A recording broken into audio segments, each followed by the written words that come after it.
Добрий ранок! Природа нічого для нас не шкодує.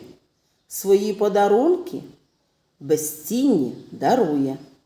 Натомість бажає, аби поважали і ставились чемно, і не ображали. Мої любі, я хочу вам нагадати закони охорони природи. Закон співучого солов'я. Будемо оспівувати красу рідної землі, як соловейко. Закон червоної калини. Будемо прикрашати землю добрими справами, як калина гай. Закон турботливої білочки. Будемо брати від природи лише необхідне, піклуючись про оновлення природних багатств. Закон мудрої сови. Будемо спостерігати, навчатися, діяти і відповідати за свої вчинки. Закон золотого соняшника. Кожна істота, яка живе на землі, незамінна.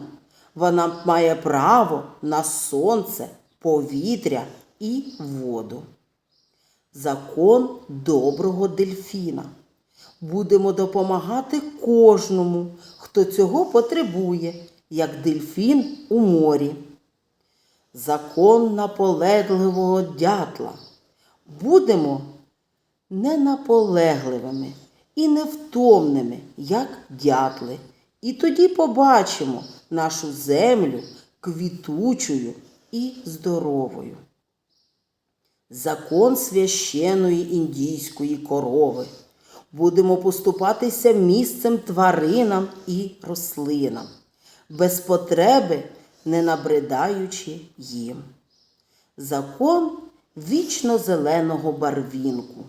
Будемо завжди пам'ятати про перевагу законів природи над законами людськими. Давайте запам'ятаємо їх і будемо завжди виконувати і оберігати нашу природу.